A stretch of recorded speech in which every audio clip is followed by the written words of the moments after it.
I'm Mark Saxton, and this is Back to the Drawing Board. And happy Friday, folks. Welcome back.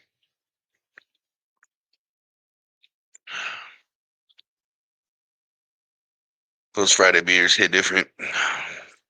Fantastically different, that is. That being said, once again, welcome back. Thank you again for tuning in this week to Back to the Drawing Board. March Madness is here, and not too crazy of a start, only a few upsets, which is thankfully for me because my bracket, although it isn't perfect, I'm not busted yet. Colorado State, number 12, taking it to the number 5 Memphis. Good on them. Mizzo really letting me down. Losing to Drake. Mizzo 6, Drake 11. Arkansas 10. It's 79 to Kansas. This number 7 Kansas 72. This one pissed me off. Clemson, what the fuck, dude? The number 5 Clemson dropping it to McNeese, number 12. And New Mexico State, number 10, taking it to Marquette. Marquette fucked me too. So, listen, I mean, not too crazy of a start. Some upsets here and there. Everything kind of going how we wanted it to. Well, at least how I wanted it to. Um, right now, I'm sitting in 68th place in my bracket out of 312 people. I got 240 points. Just to give you guys a little idea what I got going on. My final four, I got locked in with St. John's over Auburn, Duke over Houston, and I got Duke beating St. John's. So that's what I'm hoping happens. That's what I'm hoping takes place. Shit, dude, it's exciting. I love this time of year. I think Cooper Flag doing his thing with Duke. I think it's just their year. Auburn and Bama have been looking good. Don't get me wrong. A few other teams in there are looking good, but I really think this is Duke's year.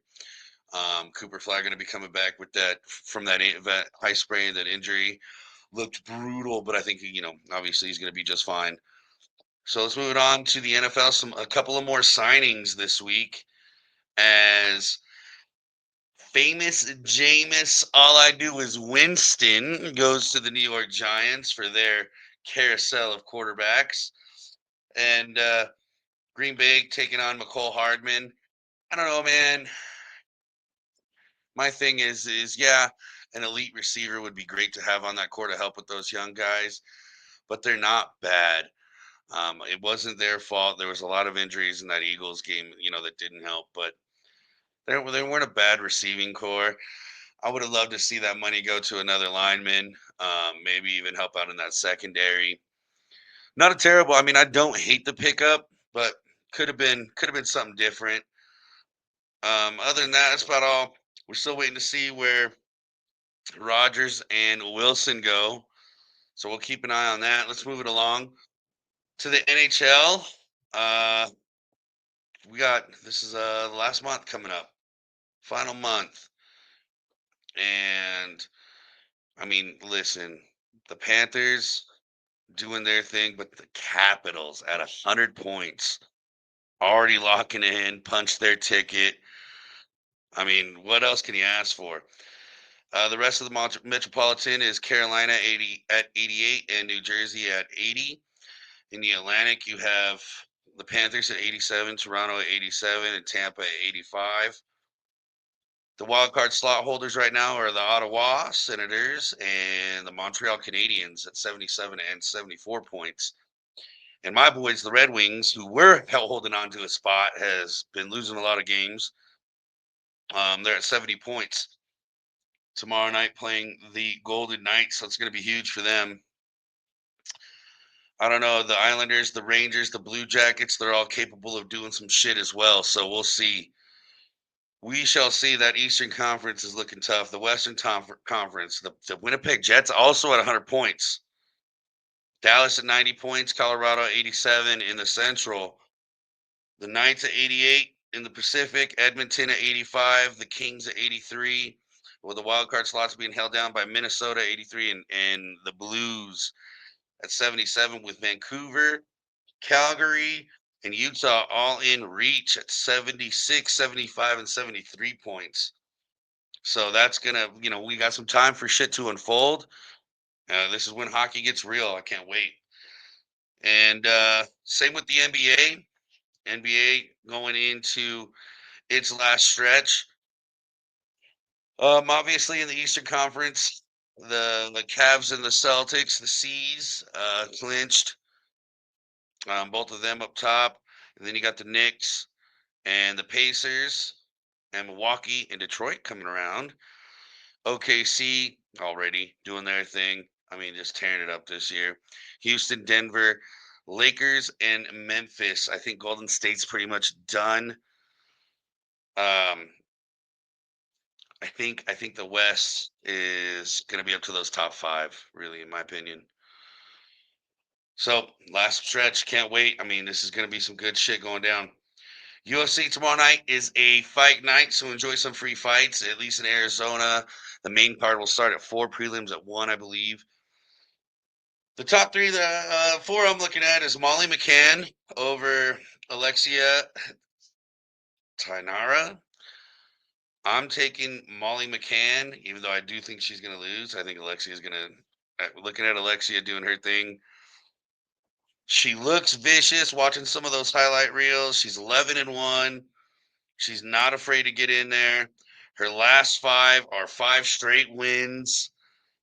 I mean, she just looks brutal. So I'm not. I'm rooting for Molly, but I don't think she's gonna win.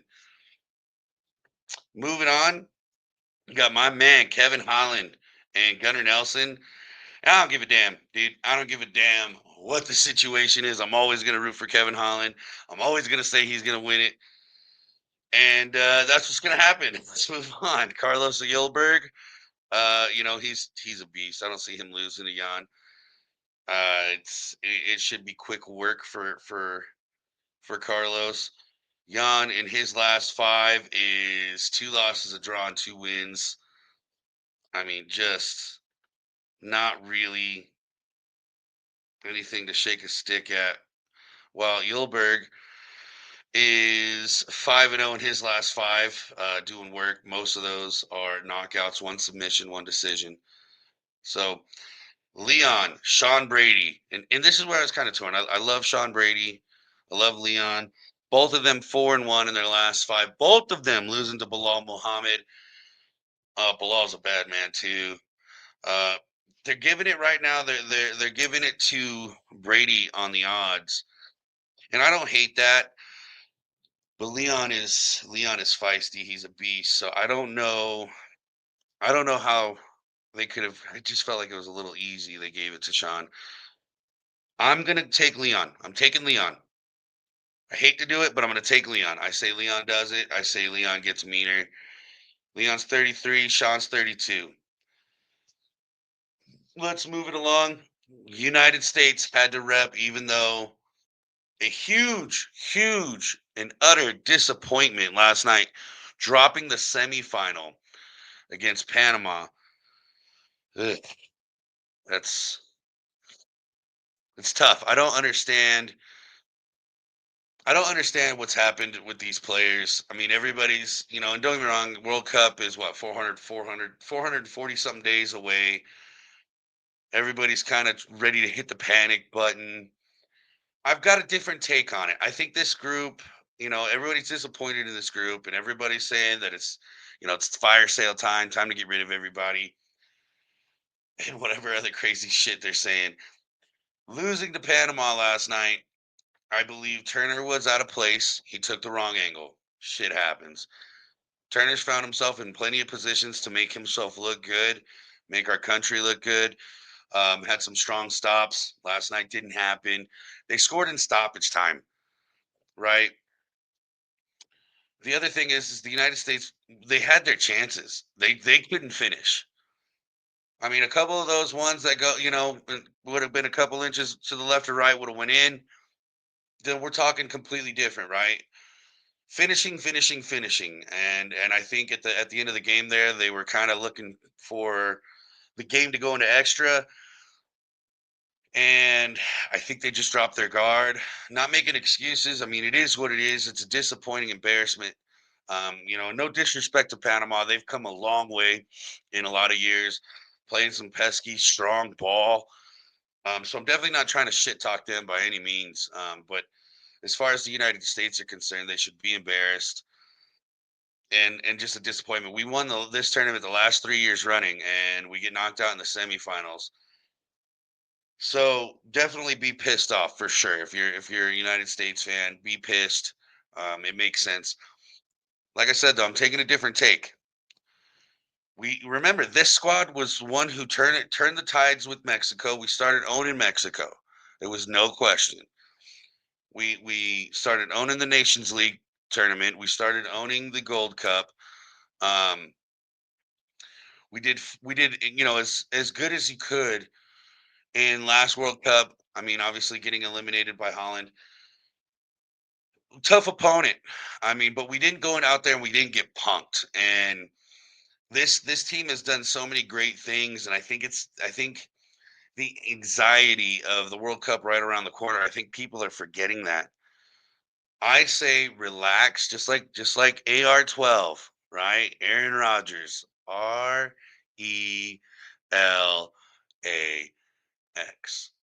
Relax. Let's get our feet under us. Let's catch our breath after we got gut punched, right? Got the Gold Cup left to still prepare for the World Cup. Obviously, not the greatest look. We got punked in the Copa, right? I understand. We've taken our whoopings. We could bounce back. That's the story of this great nation. So let's calm it down. All right, Clint Dempsey, Alexi Lalas, let's calm it down. Let's calm it down before we bounce on our boys. Um, it's okay to be disappointed in them, but it's not okay to give up on them. Let's not forget in this here today, gone tomorrow world we're living in, right? Let's not forget what they are capable of. So that's my 2 cents on that. Let's move it on to our fucking Friday bets. Once again, March Madness in there doing its thing. Auburn over Crichton at a minus 455. I'm taking them. Bama over St. Mary's at a minus 230. I'm taking them. Iowa State over Ole Miss at a minus 230. I'm taking them. The Red Wings taking on the Golden Knights at a plus 180. The dog in the fight. I'm taking them. Kevin Holland, I already told you I'm taking him at a minus 102. And I'm taking Leon Edwards at a plus 130. $5. Get you $160.12. Make that paper. Enjoy the sports. Gamble and drink like degenerates this weekend. Once again, I'm Mark Saxon. This is Back to the Drawing Board. Thank you for joining me once again.